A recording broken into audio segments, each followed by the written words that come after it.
May 10th, 1945.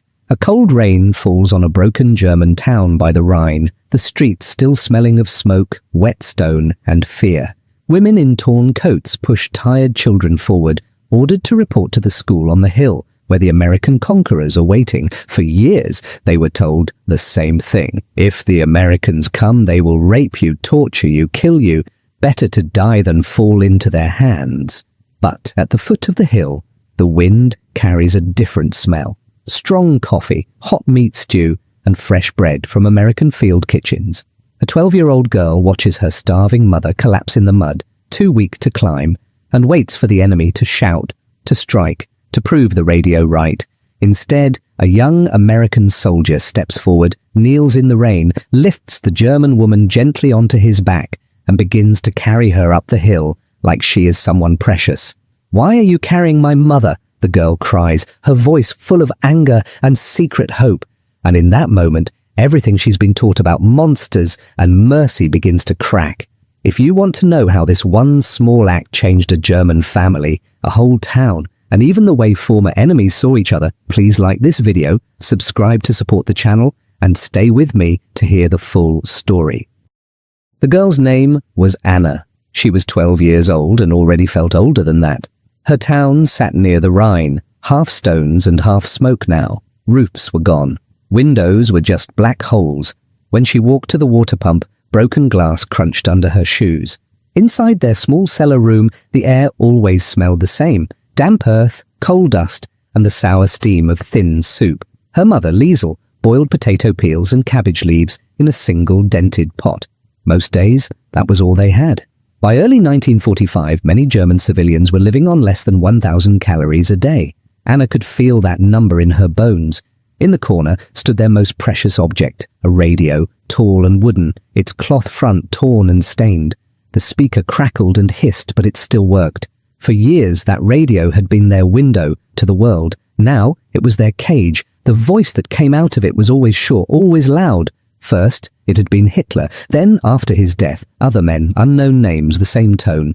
They spoke of final victory, of secret weapons, of cowardly enemies.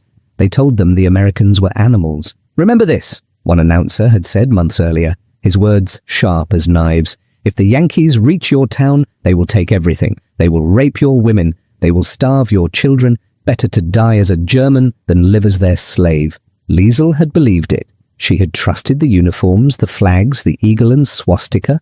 Now, with the ceiling trembling under distant artillery, she was not so sure. Still, she repeated the warnings to Anna. "If the Americans come," she whispered in the dark, "do not look at them, do not speak. They are not like us." But the world outside the cellar told a different story. The trains had stopped. The post no longer came. Neighbors spoke of cities where 70% of the buildings were gone, burned out by firebombs. Cologne, Hamburg, Dresden, words that now meant ruins and ashes. One evening, the radio voice changed. It was no longer loud and sure. It sounded tired, almost small. Anna and her mother leaned close, shivering, as the announcer read a short, shaky statement. "The Führer is dead. The German armed forces have surrendered unconditionally." The words hung in the cellar like cold smoke. Outside, no one cheered. There were no flags. Some people cried. Others just stared. For years they had been told Germany would win or be wiped out. Now, neither seemed true. The war was over and they were still alive. But in what kind of world? In the days that followed, food grew even scarcer. The ration office stopped opening. The officials disappeared. People broke into warehouses hoping to find hidden stores. Most found only empty shelves and mouse droppings. A loaf of bread, if you could find it, might cost a whole month's pay in worthless Reichsmarks. At night, Anna listened to grown-ups whisper above her head. Americans are across the river. They shot SS men on sight, but they gave chocolate to a farmer's boy. It's a trick. First they feed you, then they use you. Her stomach twisted with each rumor. She did not know which frightened her more, the old story of monsters, or the new story that the monsters might be kind. Her father was somewhere far away. He had gone east with the Wehrmacht in 1943 and never come back. The last postcard said only, "Do not worry, we are being moved to the rear for rest." Then nothing. Maybe he was dead in a field in Ukraine. Maybe he was in a camp behind barbed wire. The radio never spoke of men like him. Sometimes, late at night, Anna would write in a tiny notebook she kept hidden under her blanket. Years later, she would still remember one line. They tell us the Americans are devils, but if they are devils, why do they bring food in their tanks, not just shells? It was a child's question, but it cut straight to the center. Between the world the radio described and the world hunger described, something was wrong. As the shelling faded and the sky grew strangely quiet, another sound rose in the distance. Engines, many engines, coming from the west. The ground began to tremble. Glass rattled in the frames that were left. Liesl grabbed Anna's hand. "This is it," she said. "They are here." Every story the radio had told, every nightmare it had planted, seemed to climb those cellar steps with them as they went out into the grey morning. What waited for them in the town square would not match any of those stories. The Americans came in a long steel line. From the edge of town, Anna saw the first tank appear, wide and low, its tracks grinding broken stones into dust. Behind it came jeeps, trucks, more tanks. The smell reached them before the sound faded. Diesel fuel, hot metal, and something sharp and foreign from the soldiers' cigarettes. People came out of cellars and shelters, moving slowly, as if any quick step might draw a bullet. Old men in worn coats, women with babies on their hips, boys too young to have been sent to the front. Somewhere a dog barked once and then went silent. The soldiers were not what Anna had imagined. The radio had spoken of wild gangs drunk on victory, hungry for revenge. These men looked organized. Helmets sat low over their eyes, belts tight, boots laced, rifles pointed down, not at the crowd. Some chewed gum, their jaws moving in a bored rhythm that seemed almost disrespectful to the ruins around them. A jeep stopped near the church. An officer stood up, his coat clean despite the mud. Beside him climbed a young German man in a simple suit, hands shaking. He had been taken from somewhere, maybe a prisoner, maybe a refugee, but he spoke English. The officer called out a few sharp words. The German repeated them, his voice cracking. "All civilians must go to the main square. Bring your papers. Bring children. There will be registration. There will be food. You must not hide. Stay calm. No one will be harmed if you obey." No one moved at first. Then a woman from the next street, her face thin and grey, whispered, "Food," like it was a prayer. Slowly, as if pulled by that single word, people began to walk. Anna held tight to Liesl's hand as they joined the stream. The square had once held a market. Now its stalls were gone, the fountain broken, the stones blackened by fire. On one side, American trucks formed a wall, big, olive green, each able to carry 2.5 tons of supplies. Later, Anna would learn that the US Army had moved more than 11 million tons of food and equipment across Europe by the end of the war. At that moment, she only saw mountains of wooden crates. Soldiers jumped down and began to work. Some set up a circle of machine guns, the barrels pointed outward, guarding the square. Others unfolded tables taken from somewhere, laid them in straight lines and set up large metal barrels on tripod stoves. Within minutes, a new smell drifted over the crowd. Coffee, strong and bitter. Then another, fat and onions frying, something meaty boiling in huge pots. Anna's mouth filled with saliva so fast it hurt. Her stomach cramped, as if angry at the memory of real food. A girl near her muttered, "It's a trick. They will feed us and then take us away." Her grandmother shook her head slowly. "If they wanted to kill us," the old woman said, "they have guns. They don't need soup." At the first table, an American sergeant called out numbers. A German helper repeated, "them." Each person who stepped forward gave a name, a date of birth, showed whatever papers they had left. In return, they received a small card with a number and a mark. "Ration card," someone whispered. "For us, from them." At another table, soldiers opened crates with swift, practiced blows. Cans clinked against each other, meat, powdered eggs, vegetables. In 1945, a standard American field ration could reach 3,600 calories a day, more than 3 times what many Germans were now eating. They handed out not that much, of course, but still more than anyone expected. A ladle of thick stew, a slice of white bread, sometimes even a small piece of chocolate, or a cigarette for the older ones.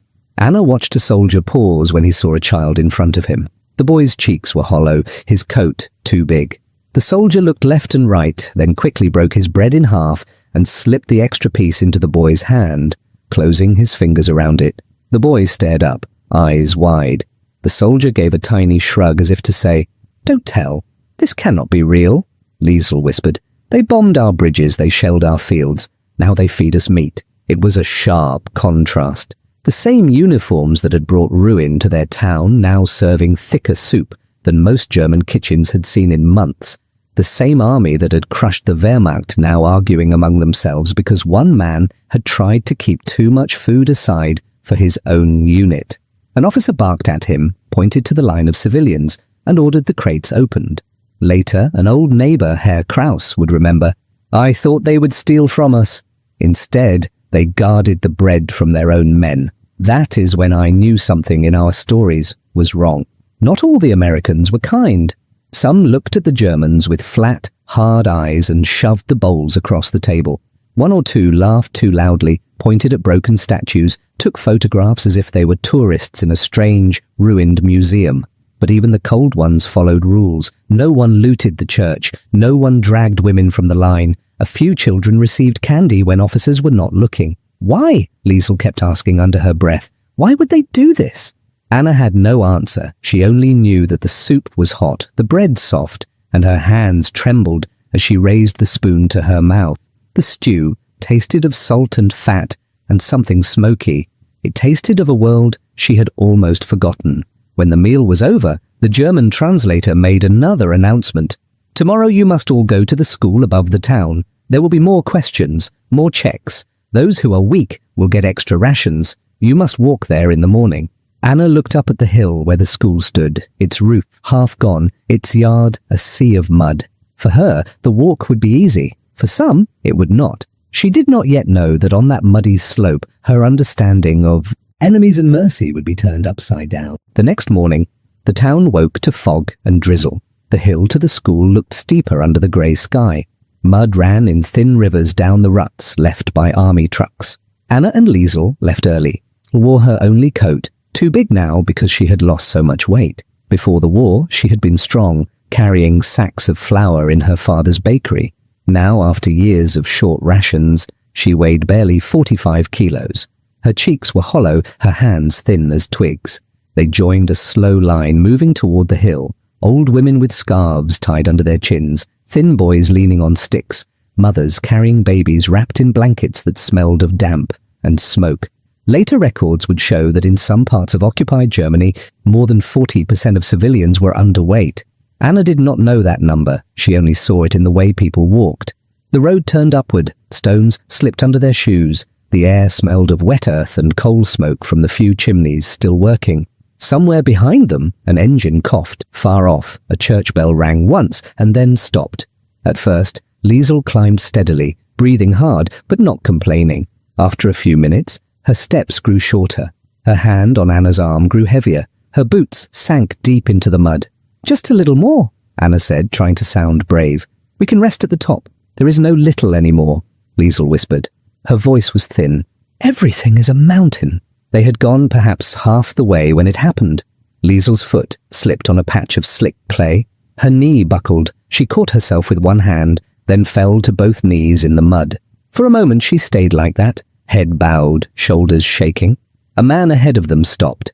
He was missing part of one ear, his coat patched in many places. He looked back, then quickly looked away and kept walking. No one wanted to be the one who delayed the line. No one wanted to draw the eye of the soldiers.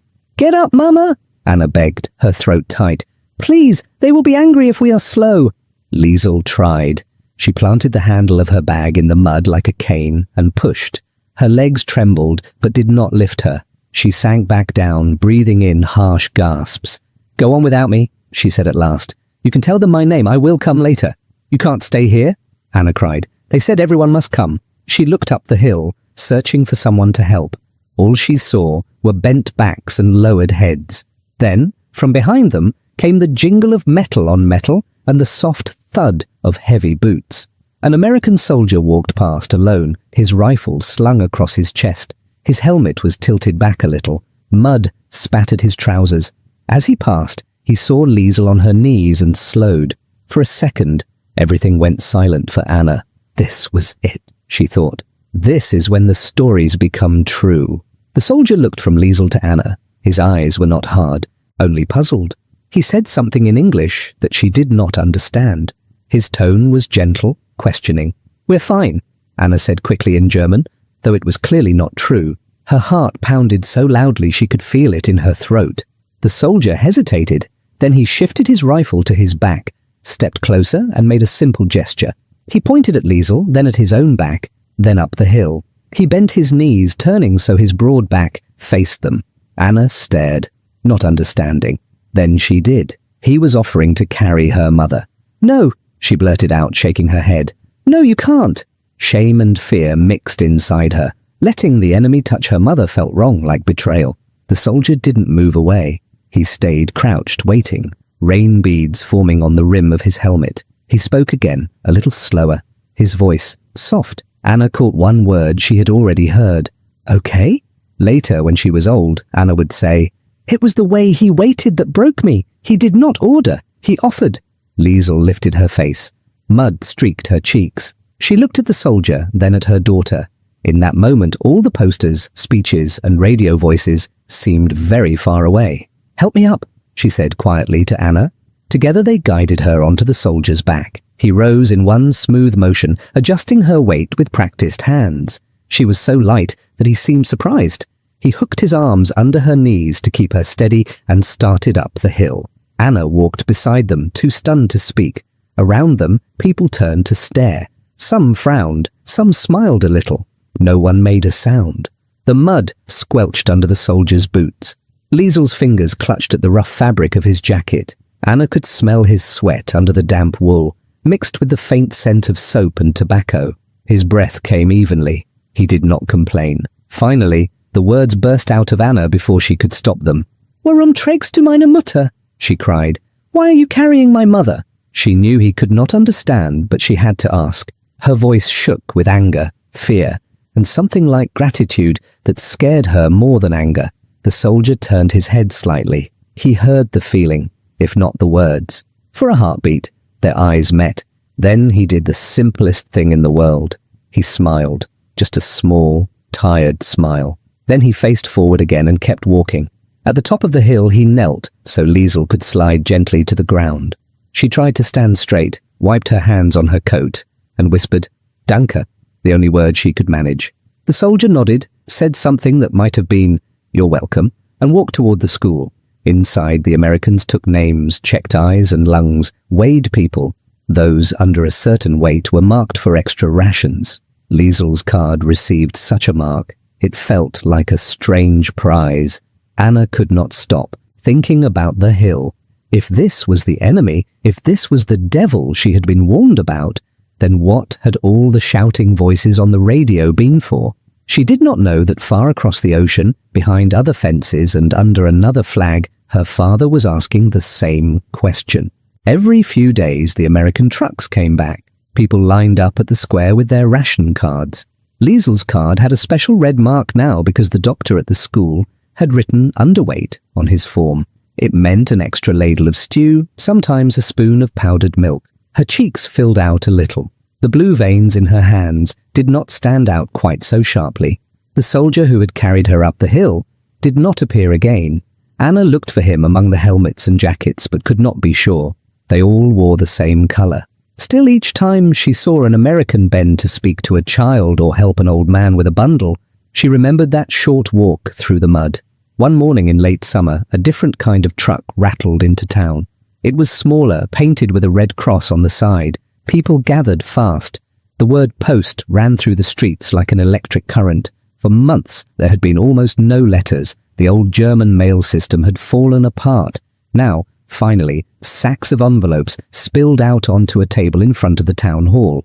Two German clerks, watched by an American sergeant, called names. Schneider, Müller, Fischer. When the man shouted, "Liesel Weber!" her mother froze. Then she pushed forward, hands shaking. The envelope they gave her was thin and brown. There were strange stamps in one corner, an eagle, but not the German one.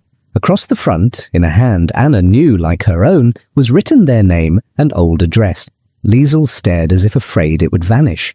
Slowly, she opened it. A single sheet of paper slid into her fingers, covered in tight, careful lines.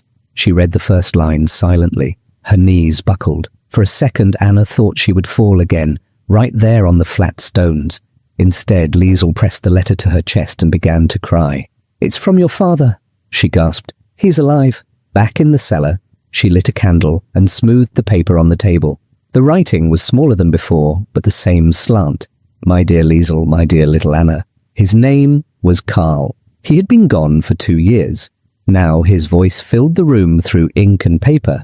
"I am in a camp in America," he wrote, "in a place they call Texas.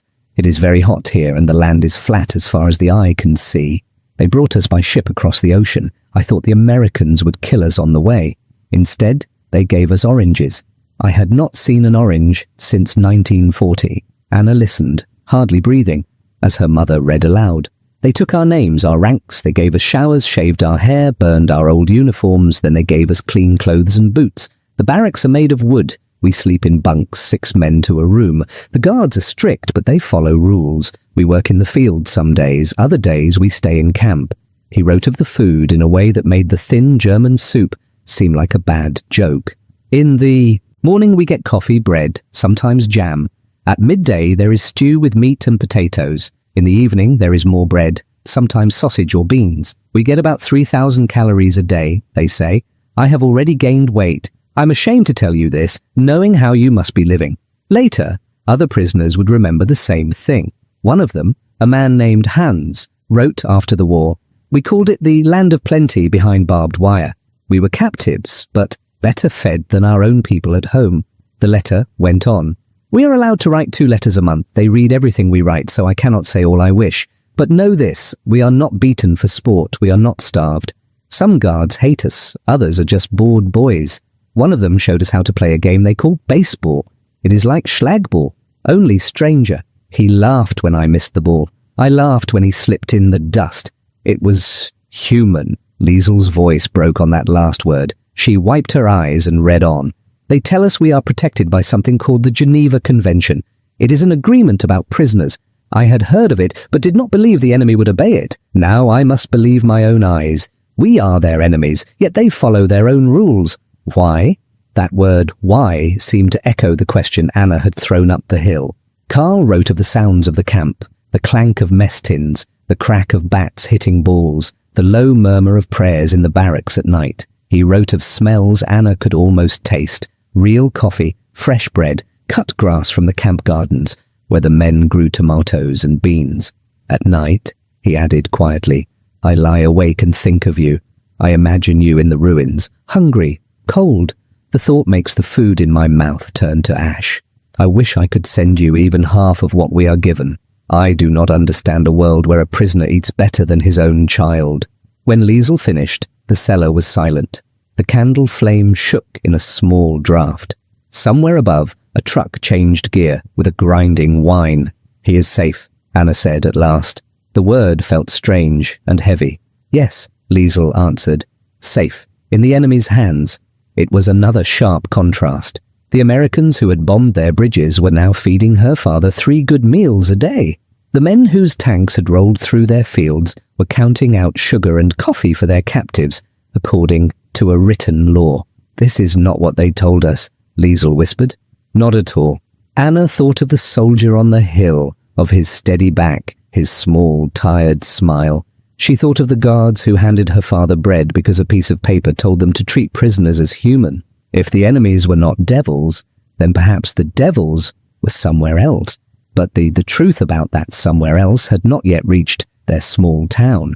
It was already rising beyond the ruins, in photographs, radio reports, and whispered stories of places with names like Auschwitz and Buchenwald. Soon those names would force Anna and her family to ask an even harder question. Not what the enemy really was, but what they themselves had allowed to happen. The first news came in whispers. Men who had been soldiers returned in ragged uniforms, thin and quiet. They sat on beer crates in broken courtyards, smoking American cigarettes and talking in low voices. There were camps, one said, not just for prisoners of war, for others, Jews, political people, anyone they didn't like. Lagergeschichten, another snorted at first. Camp stories. But as more men came back, the stories matched. Too many details were the same. Then the Americans brought proof. One Sunday, an officer and the German mayor walked through town, going door to door. The officer spoke a few words in slow German. "Männer und Frauen, come to the hall. You must see this." That afternoon, hundreds of people crowded into the half-roofed town hall. The windows were covered with dark cloth. In front, Americans had set up a film projector. The machine hummed and clicked. The air smelled of dust, damp coats, and hot metal. On the white sheet they had hung, a title appeared in German, Die Todesmühlen, the Death Mills. It was a film made from the Allies' own newsreels, with a voiceover added so Germans could not say they did not understand. Anna sat between Liesel and an old neighbour, Frau Becker. The light from the projector cut through the smoke and landed on the sheet. They saw barbed wire and guard towers, faces like skulls staring through fences, bulldozers pushing heaps of bodies into pits, men in striped uniforms too weak to stand, British and American soldiers walking through the horror, their own faces grey. The voice said numbers in a calm tone that made them even worse. 6 million Jews murdered, millions of other prisoners, more than 20,000 camps and prisons across Europe. This was done in your name. Some of the older women sobbed. One man shouted, "Lügen! Lies!" and tried to stand.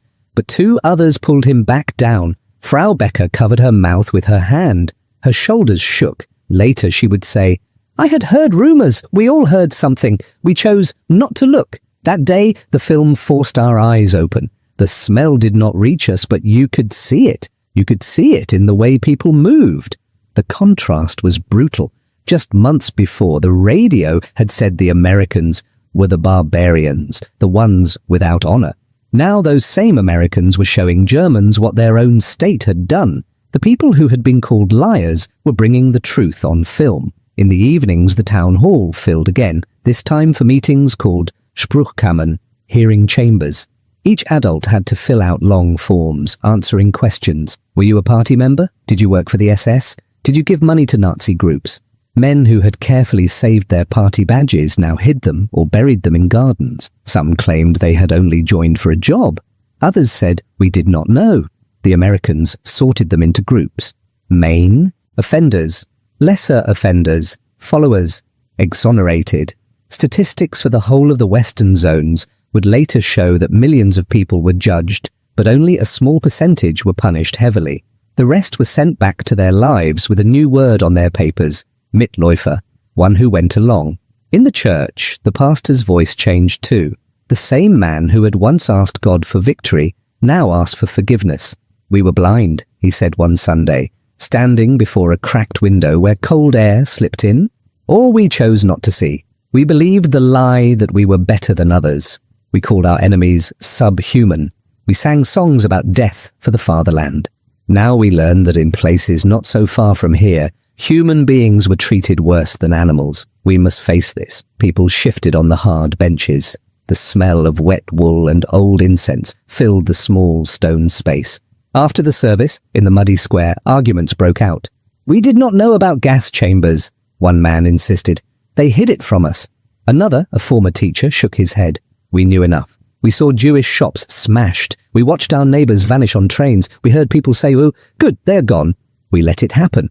"Anyway," a third snapped, "the Allies bombed our cities. Dresden burned. Hamburg burned. Are they better than us?" An old soldier with one arm answered softly, "The difference is this. They show us what they did. They do not deny Dresden. We denied everything until they forced it on a screen." Anna listened to all of it. Her father's letter lay folded in her pocket. In it he had written, "We are not all guilty." She believed that. She also believed what her eyes had seen on the white sheet. At school, when it finally reopened under American orders, new textbooks came. Old pages about racial science were ripped out. The teacher who had once hung Hitler's picture over the blackboard now spoke of human rights and law. "There are rules even in war," he said. The Americans tried to follow the Geneva Convention for prisoners. Our side signed it too, but did not always obey. Now there will be trials in a place called Nuremberg, where our leaders will have to answer. The word trials sounded strange. In the past, their leaders had only given orders. Now they would be questioned like common thieves. Outside, children played with makeshift balls, chewing American gum. Inside, adults spoke of guilt and justice. The contrast was almost too much. One evening, as they pulled weeds in the small garden behind the cellar, Anna finally asked her mother, Were we all bad? Liesl paused, dirt on her hands. No, she said slowly, but we were not as good as we thought. We believed the men on the radio when they told us others were monsters. We did not see alliance between old enemies and former captors. In 1955, when West Germany joined that alliance, some old men muttered, "We are now soldiers with those we once fought. They came as conquerors," the new history teacher said to his class one day, "but they will leave as allies, and we must learn from them as much as they claim to learn from us." Years turned into decades. The rubble streets became smooth roads. The school on the hill grew new wings. The mud where Liesl had fallen became a paved yard where children played soccer. By the 1960s, German cars were being shipped to American ports. Radios now played American music, not as a threat, but as fashion. Anna grew up and became a teacher herself. She taught history in that same school, above the town. On the wall of her classroom hung maps, not portraits of leaders. She taught her students about the camps, the trials at Nuremberg, the Marshall Plan, and the strange fact that after such a brutal war, Germany and America stood on the same side of a new divide. But every year she also told one small story. She told them about the grey day in 1945, the muddy hill, her mother's weak legs and the American soldier who bent his knees and waited. She told them about the question that had burst from her throat. "Why are you carrying my mother?" Some students frowned. "But didn't they bomb our cities?" one would ask. "Yes," Anna said. "They did, and we must never forget that.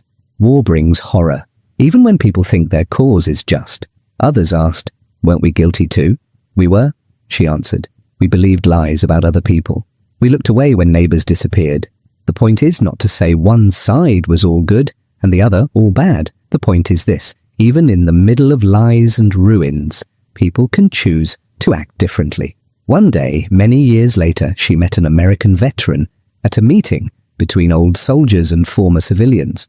His German was broken but brave. He spoke of how young men in US uniforms had been shocked by what they saw in Germany, both the ruins and the camps. "We came thinking we knew everything," he said. "We left understanding that power is not the same as wisdom." They had come as conquerors, Anna later wrote in her diary, but they left as students too, students of what hate can do and what mercy can repair. By then, the Cold War was fading. A new Europe was forming, with open borders between many states. German and American students visited each other's countries, taking pictures on phones instead of with heavy cameras. Few of them thought of barbed wire when they heard the other nation's name. Still, Anna kept the memory of the hill alive. "In the end," she would tell her class, "America's strongest weapon in our town was not its bombs or its tanks. It was this: they treated us according to their better rules. Even when we had not treated others that way, they fed prisoners and enemies. They carried old women up muddy slopes. That simple choice broke the spell of the radio voices more than any speech could." She would pause, let the room grow quiet, and then add, "When someone tells you that another group is less than human, remember my mother on that soldier's back. Remember that propaganda can shout, but real kindness does not need a loudspeaker. It just bends down, lifts, and walks." The story of Anna's family is only one thread in the huge tapestry of World War II, but it shows a sharp truth. For years,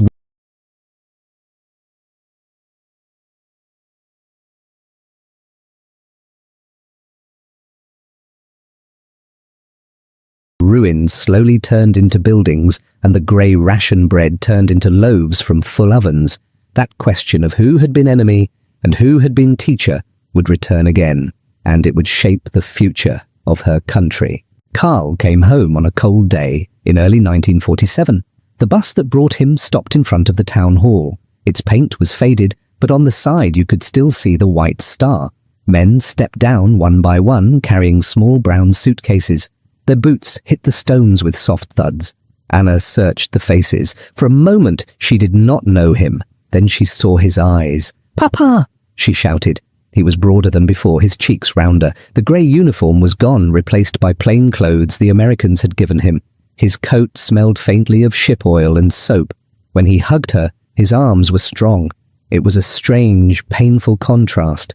The prisoner looked healthier than the family who had waited for him in freedom. "They gave us 3 meals a day," he told them that night, sitting at the small table. "Sometimes 4 if we worked hard. There was even fruit. In Texas, they have oranges piled in boxes like our potatoes once were. He shook his head slowly. I wanted to hate them, he admitted. It would have been easier. But when a guard hands you bread and says, it's the rules, what do you do with your hate? The war was over, but the Americans stayed. At first as occupiers, then as something else. They ordered old Nazi signs removed. They helped set up new councils. They opened libraries with books banned for 12 years. And then came something bigger. In 1948, word spread of a new plan from across the ocean. People called it the Marshall Plan after an American general who was now a statesman. Between 1948 and 1952, West Germany received about $1.4 billion in aid. Money, machines, food, coal. Trains came loaded not with soldiers but with grain, steel, and tractors. Ruined factories started again. By the mid-1950s, industrial production in West Germany had more than doubled compared to the low point after the war. Anna remembered standing on the rebuilt bridge, watching barges move up the Rhine. Once, these waters had carried tanks and guns. Now they carried coal, cloth, and cars. They bombed our factories, Karl said, leaning on the rail beside her. Now they lend us money to build new ones. What kind of victory is this? A different kind, Liesl answered. One that does not end. In school, American officers no longer came with films of camps. Instead, they sent teachers to talk about elections, free newspapers, and something called NATO, a military